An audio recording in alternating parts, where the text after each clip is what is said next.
சிவாய.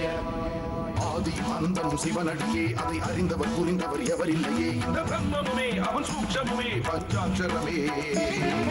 விதியது கொடியது உனக்கில்லையே, நீ விதைத்திடு விளைந்திடு உனக்குள்ளையே. உயிர் மூச்சினிலே ஓங்காரமெனும் சிவமந்திரமே. சிவரகசியமே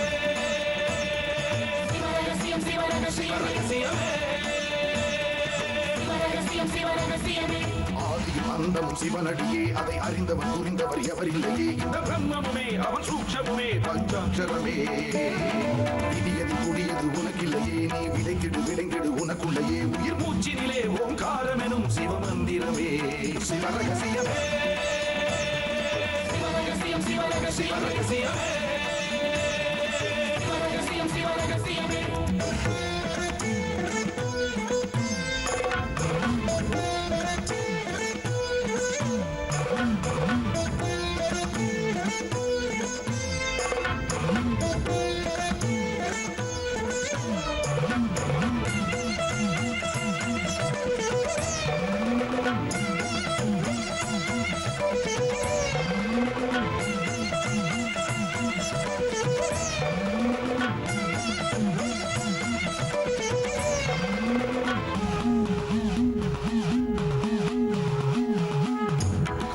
அழித்தலும் படைத்தலும் எவனோ அவனே.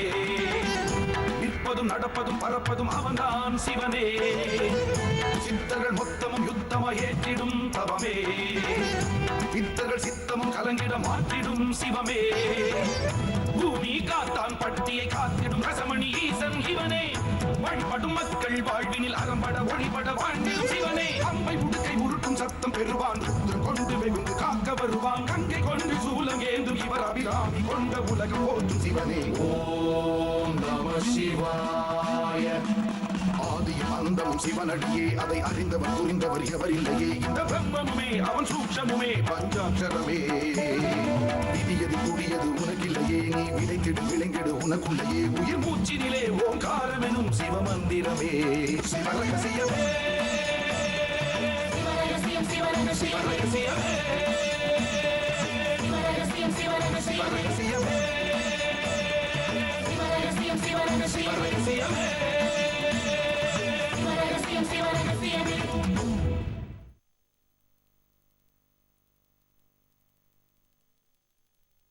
பெண்டாட்டி மந்தை மட்டும் வருவாள், பெற்ற பிள்ளை மாசான கரையின் மட்டும். தெண்டாட்டு தர்மம் நடுவினிலே வந்து சேர்ந்து பரகதி தான் கொடுக்கும். கொங்கண நாயனார்.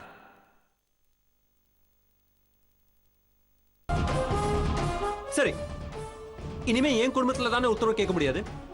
இவர் என் மாமா, தனி ஃபேமிலி, இவர் பேர்ல கேட்கலாமே. மாப்ள, மாம்ஸ், why not? சார், மாமா பேர்ல கேட்கலாம். என்ன சொல்றீங்க? ஐயா, அத பத்தி நம்ம அப்புறமா யோசிப்போம். இப்போ கோயில்ல உத்தரவு கேட்க நான் ஏற்பாடு பண்றேன். சரி அருணாச்சலம், ஊருக்கு நல்லது பண்ணுன்னு சொல்லி என் மகனை அனுப்ப போய் அவனால உங்க எல்லாத்துக்கும் சிரமம். ஏய், நீ வேற கனவு கிணவுன்னு சொல்லி நான் நினைக்கிறதெல்லாம் கலைச்சி விட்டுறாத. நிச்சயமா இது நடக்க தான் போகுது. ஆனா என்ன ஒண்ணு, இதெல்லாம் எப்படி நடக்க போகுதுன்றதுதான் எனக்கு மலைப்பா இருக்கு. சுகர் ஃபேக்டரி ஓனர்ன்ற பொசிஷன் மட்டும் எனக்கு கிடைக்கட்டும் கண்மணி. அதுக்கப்புறம் பாருவோம் அப்பனை. அப்பா ப்ளீஸ், நீங்க உங்களை பத்தி மட்டும்தான் கவலைப்படுவீங்களா? என்னை பத்தி துளி அளவு கூட நினைச்சு பார்க்க மாட்டீங்களா? நான் விஜய கல்யாணம் படிக்கணுங்கிறது என்னோட ஆசை. ஆனா அவர் மனசுல அந்த ரஞ்சனி தான் இருக்கா.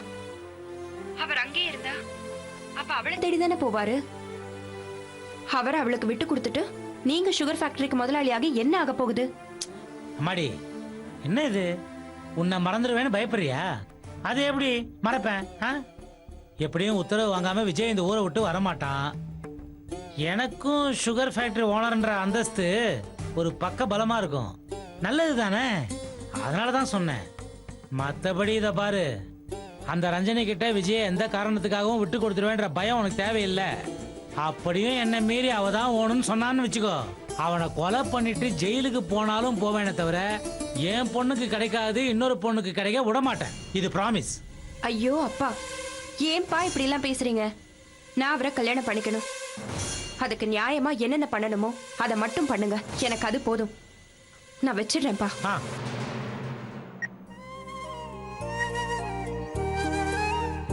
Okay okay.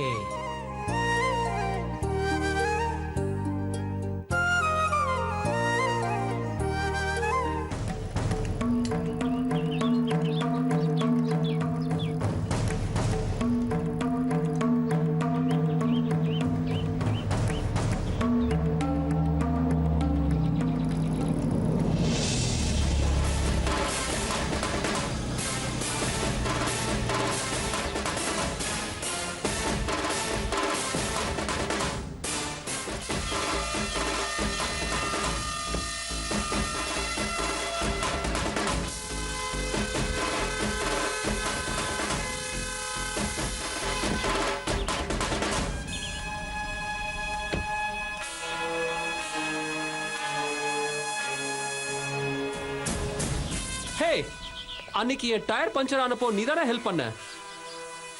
நல்லா சைக்கிள் மிதிக்கிறிய, பெட்ரோல் செலவு கிடையாது, பொல்யூஷன் கிடையாது. இன்ஃபேக்ட் உடம்புக்கு நல்ல எக்ஸசைஸ், குட் எக்ஸசைஸ். ஆக்சுவலி ரொம்ப நாள் ஆச்சு ஓட்டி. Just give me to right. No hey old man, உன் பின்னாடி வர எடுபுடிங்கள்ட்ட வேணா நீ வா போன்னு பேசு, ஆனா என்கிட்ட வேணாம். அன்னைக்கு ஏதோ எங்க ஊருக்கு கெஸ்டா வந்தியான்னு உன்னை மதிச்சேன். எனக்கு மரியாதை கொடுத்தாதான் மரியாதை கிடைக்கும். டேய், இவர் யாரு நினைச்ச? பெரிய முதலாளியோட ஒரே மகன், தெரியும்ல? ஏய், இவர் உங்களுக்குலாம் வேணா முதலாளியா இருக்கலாம், ஆனா எனக்கு என்ன சார், இவங்கிட்ட எல்லாம் போய் பேசிக்கிட்டு இதெல்லாம் என்ன சார் சைக்கிள்? இந்த மாதிரி 100 சைக்கிள் நீங்க நினைச்சா வாங்கலாம் சார். வாங்க சார் போலாம். இப்போ கூட உன்னை எனக்கு ரொம்ப பிடிச்சிருக்கு. உன்னை போல ஒரு ஆளை நான் இந்த ஊர்ல இன்னும் பார்க்கல. ஆனா சிக்கல் என்ன தெரியுமா? எனக்கு ரொம்ப பிடிக்கிறவங்க சீக்கிரமா என் எதிரியா மாறிடுவாங்க. இந்த விஜய்க்கு ஒருத்தர் எதிரி ஆகிறான்னா அவனுக்கு நேரம் நல்லா இல்லைன்னு அர்த்தம். ரொம்ப கஷ்டப்படுவாங்க. எதுக்கு சிரிக்கிற? why you laughing man? என்ன சிரிக்காம ரொம்ப வீராப்பா பேசுற? நீ செய்யற வேலையெல்லாம் பார்த்தா நீ குப்பரக்க விழுந்தாலும் மீசையில மண்ணு ஒட்டலேன்ற மாதிரி தானே இருக்கு. what do you mean? என்ன சொல்ல வர? சார், இவ ஏதோ வளர்றான். வாங்க நம்ம கிளம்பலாம். வெயிட் மேன், நீ சொல்லு, என்ன சொல்ல வந்த? பௌர்ணமி பூஜையை நீ நேரில் பார்க்கணும்னா கோவிலுக்குள்ள துணிச்சலா போயிருந்திருக்கணும். அதை விட்டுட்டு கேமராவை பதுக்கி வச்சுட்டு வீட்டுக்குள்ள ஒளிஞ்சிட்டு இருந்தா என்ன அர்த்தம்?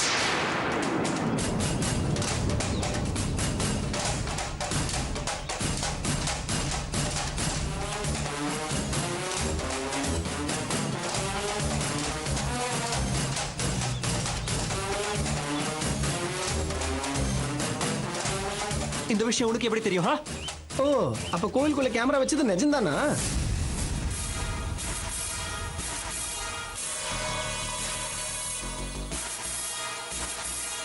மறுபடியும் நீங்க வந்ததுக்கு பல காரணம் இருக்குன்னு ஊருக்குள்ள பேசிக்கிட்டாங்க. நீ மட்டும் பூஜைக்கு கோவிலுக்குள்ள போயிருந்தா இந்த டைம் பைத்தியம் பிடிச்சி அலைஞ்சிட்டு இருந்திருப்ப. அப்பவே எனக்கு தெரியும் நீங்க எல்லாம் ஏதோ திருட்டுத்தனம் பண்ணிட்டு இருக்கீங்கன்னு. சும்மா தூண்டல் போட்டு பார்த்தேன், நீயாவே மாட்டிக்கிட்ட. இதை ஊருக்குள்ள சொல்லி பெரிய முதலாளியோட புள்ள சுகர் ஃபேக்டரி ஆரம்பிக்க போறான்னு பில்டப் கொடுத்து தெரிஞ்சிட்டு இருக்கியே. ஏய், அதை என்னால காலி பண்ணிட முடியும். நான் அதை அப்படி சொன்னா எங்க ப்ரூவ் பண்ணுன்னு என்கிட்டயே ஒரு டிராமா பண்ணுவீங்க. எதுக்கு அதெல்லாம்? இந்த ஊருக்கு எதுக்கு வந்தியோ அதை அடக்க உடக்கமா பண்ணு. அதுவும் முடிஞ்சா. அதை விட்டுட்டு இந்த மாதிரி ரோட்ல போற வரவன்ட்டுலாம் வம்பு இழுத்துக்கிட்டு நான் வரேன். அது என்ன முடிஞ்சா? நான் இங்க சுகர் ஃபேக்டரி ஆரம்பிக்காம இங்க இருந்து போக மாட்டேன். அதையும் பார்த்துருவோம்.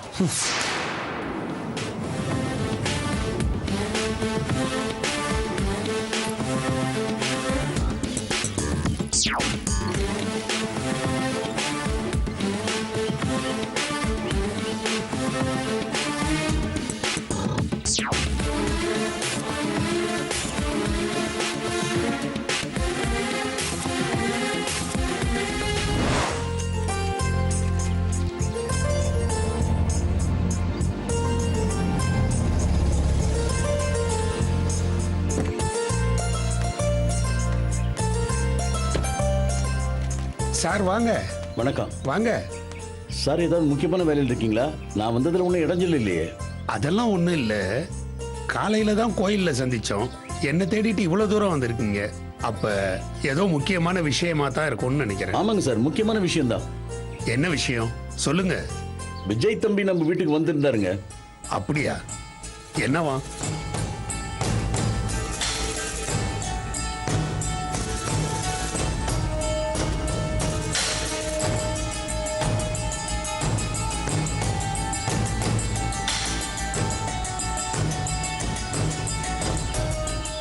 கடைசியா அவர் மாமா பேர்ல உத்தரவு கேட்கணும்னு சொல்லிட்டாரு.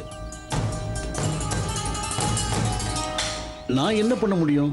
சாமி உத்தரவு கொடுக்க மாட்டாருங்கிற ஒரு நம்பிக்கை, நானும் சரின்னு சொல்லிட்டேன். இருந்தாலும் ஒரு நெருடல். இந்த விஷயத்தை பத்தி உங்ககிட்ட பேசி இனி என்ன ஆகுன்னு தெரிஞ்சு போலான்னு வந்தேன்.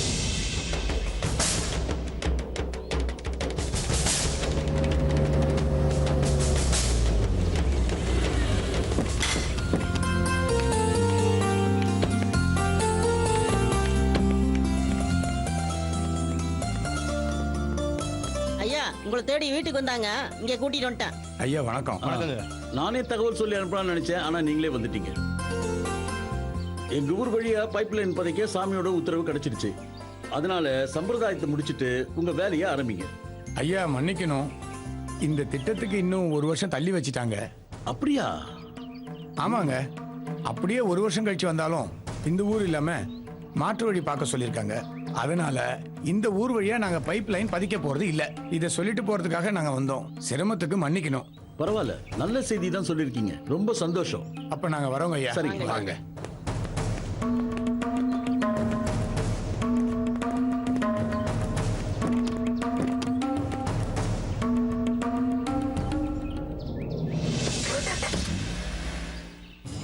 ரெண்டுல ஒண்ணு இல்லைன்னு ஆயிடுச்சு. இருந்தாலும் கல்வெட்டுல சொன்ன மாதிரி அந்த வில்லாளன் விஜய் தம்பி தானோ? இருக்கலாம். ஆனா 1000 வருஷமா சித்தர்கள் இந்த ஊரை காப்பாத்திட்டு இருக்காங்க. இந்த விஜய் கிட்ட இருந்து காப்பாத்த மாட்டாங்களா என்ன? இருக்கலாம். ஆனா விஜய் தம்பி கொஞ்சம் கூட அசர மாட்டேங்கிறாரு. நான் நினைச்சதை செஞ்சே தீர்வேன்னு ஒரே பிடிவாதமா ஒத்த கால்ல நிக்கிறாரு. அதான் என்ன ஆகுமோன்னு கொஞ்சம் பயமாவும் இருக்கு. தீயதால தான் நல்லது நிலைநாட்டப்படும்னு அன்னைக்கே சொன்னேன்னு. வர்ற சோதனைகளை நாம சந்திச்சு தான் தீரணும். வைத்தியரையா, வைத்தியரையா. அடடே, உள்ள வாங்க.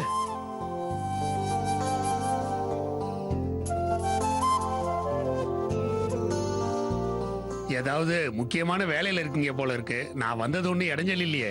அப்படியெல்லாம் ஒண்ணும் இல்ல. சித்தவனத்துக்கு போனதுல நல்ல விதமா மூலிகை கிடைச்சது. பிருந்தாவுக்கு மருந்து தயாரிச்சுக்கிட்டு இருக்கேன். மருந்து தயாரிக்கிறது ரொம்ப சிரமமான காரியம் இல்ல? சிரமம்னு சொல்றதை விட கவனமா செய்யணும். சரியான பக்குவத்துல செஞ்சு முடிக்கணும். கொஞ்சம் உட்காந்துக்கிட்டு இருங்க, நான் இதை செஞ்சு முடிச்சிட்டு வந்துடுறேன். ஆ.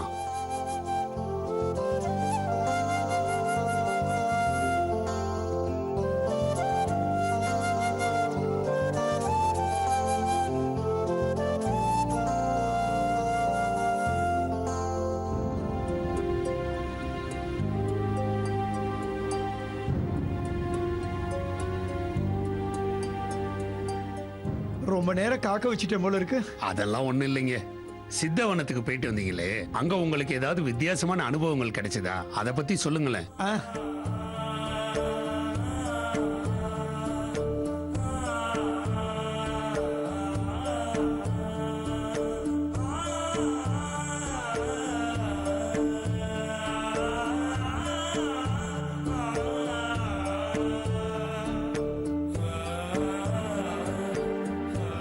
கண்ண அலட்சியமா சொன்னானே, கடைசியா காக்கை சித்தர் கொடுத்த அபயகந்தி வேறு தான் கரடிகிட்ட இருந்து எங்களை காப்பாத்திச்சு.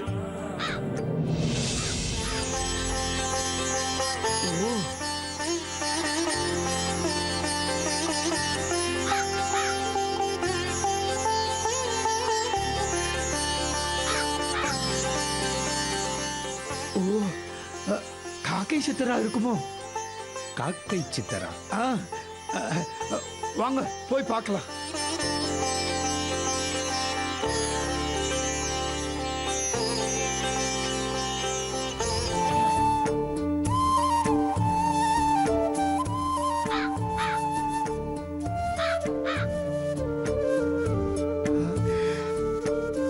ஆமா, காக்கை சித்தர் தான்.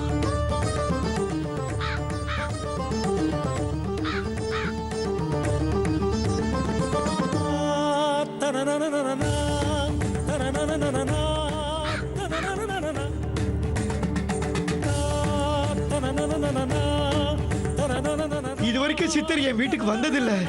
உனக்கு நீ மூலிகைதான் இவர் இங்க வரவழைச்சிருக்கு.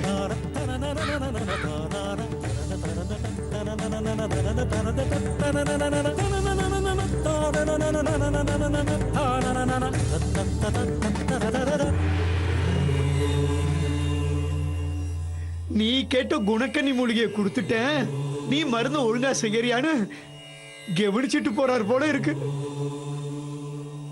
தியானத்துல இருக்கிற காக்கை சித்தரை நாம போய் பார்க்க முடியுமா? ராமண்ணா நினைச்சா பார்க்கலாம். அவர் மனைவி கூட போய் பார்த்துட்டு வந்துட்டாங்க. நாம பார்க்கணும்னா சித்தர் அனுமதி கிடைக்கணும். கிடைச்சா நாம கண்டிப்பா பார்க்கலாம்.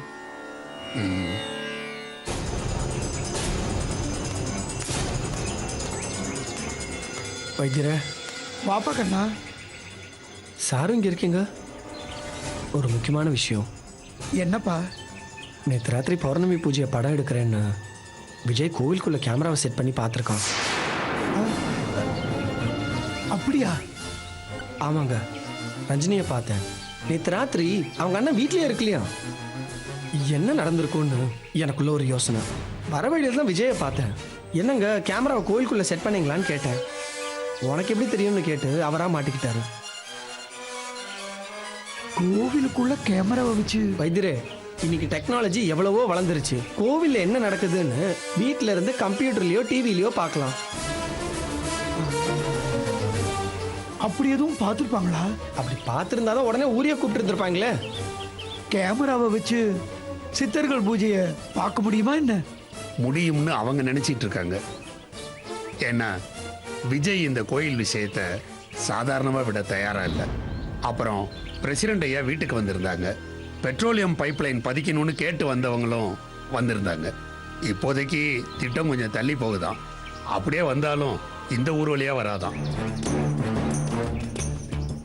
விஜய் பிரசிடண்ட் வீட்டுக்கு வந்து சுகர் ஃபேக்டரி ஆரம்பிக்க அவங்க மாமா பேர்ல உத்தரவு கேட்கணும்னு கேட்டுட்டு போனாராம். பௌர்ணமி நைட்டு எதையோ சாதிக்கணும்னு நினைச்சு தோத்து போனவங்க இப்ப அடுத்த ஆயுதத்தை எடுத்திருக்காங்க. அப்போ கல்வெட்டுல எழுதியிருந்த மாதிரி சோதனைகள் ஆரம்பிச்சிடுச்சுன்னு சொல்றீங்களா? ஆமா, அப்படித்தான் இருக்கணும். ஆனா கோயிலுக்குள்ள எப்படி கேமரா வைக்க முடியும்? அந்த குறுக்கல் பையன் பிச்சு இருக்கான்ல, அவன் அந்த ராஜதுரையோட தான் சுத்திட்டு இருக்கான். அவனோட வேலையா தான் இருக்கும் இது. பைரவ சித்தரால நாய் கடிப்பட்டு இந்த 2 பேருக்கும் இன்னும் புத்தி வரல போல இருக்கு. இதை நம்ம சும்மா விடக்கூடாது சார். பிரசிடண்ட் ஐயாட்ட சொல்லி நாம பஞ்சாயத்தை கூட்டணும். அவசரப்படாத கண்ணா. கோவிலுக்குள்ள கேமரா வைக்கிறது சாதாரண விஷயம் இல்ல. இதை நாம வெளியில சொன்னா பெரிய கலவரம் ஆயிடும். அதோட அங்க கேமராவை வச்சதை ஒன்னால எப்படி நிரூபிக்க முடியும்? அவங்க இல்லைன்னு கையை தூக்கிடுவாங்க. நீங்க என்ன சார் சொல்றீங்க?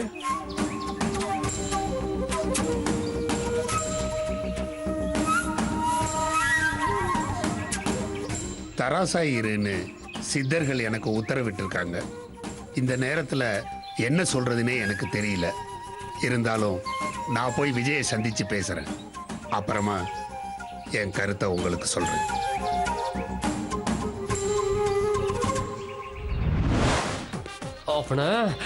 விஜய், அந்த கண்ணன் தானே நம்ம இந்த ஊருக்கு வரும்போது கார் பஞ்சர் ஆன போது ஹெல்ப் பண்ணா, நீங்க கூட அவன் டிப்ஸ் கொடுத்தீங்க. இன்சல்ட் பண்ற மாதிரி பேசிட்டு போனா அவங்கிட்ட எதுக்கு தேவையில்லாம வம்ப வளர்த்துக்கிட்டு? அவனை பார்த்தா கொஞ்சம் புத்திசாலியா தெரியறான். அவங்ககிட்ட நீங்க கொஞ்சம் ஜாக்கிரதையா இருக்கிறது நல்லது. மாம்ஸ், அவன்கிட்ட நான் ஜாக்கிரதையா இருக்கணுமா? நான் ஜாக்கிரதையா இருக்கணுமா? அவன் யாரு, நான் யாரு? இந்த ஊர் உலகம் பயபக்திய கும்பிடுற அந்த ஈஸ்வரனுக்கே நான் சவால் விட்டுட்டு இங்க வந்திருக்கேன். இந்த கண்ணன் யாரு? ஆஃப்டர் ஆல் ஒரு சாதாரண மனுஷன், வேட்டி கட்டிட்டு ஒரு ஓட்ட சைக்கிள் ஓட்டுறவன். அவன்கிட்ட நான் ஜாக்கிரதையா இருக்கணுமா? நான் நினைச்சா அவனை இப்படின்றதுக்குள்ள அவனை ஒண்ணு இல்லாம பண்ணிட முடியும். கூல் விஜய், எதுக்கு இப்ப தேவையில்லாம டென்ஷன் ஆகுறீங்க? இந்த மாதிரி விஷயத்துக்குலாம் தான் பிளான் போட நான் இருக்கேனே. நான் பாத்துக்கிறேன், நீங்க விடுங்க. நோ நோ, அவனை எதுவும் பண்ணிட கூடாது. அவன் இருக்கணும், நல்லா இருக்கணும். என்கிட்ட கேலியா பேசினா இல்ல, நான் சுகர் ஃபேக்டரி ஆரம்பிச்சு அவனை கூட்டிட்டு வந்து காட்டணும். நான் நினைச்சா எதையும் சாதிச்சு காட்டுவேன்னு சொல்லி அவன் முகத்துல கரிய பூசணும். அவனை ஒன்னும் பண்ணிடாதீங்க மாம்ஸ். அவன் எனக்கு வேணும், முழுசா வேணும் moms. You get me? Excuse me.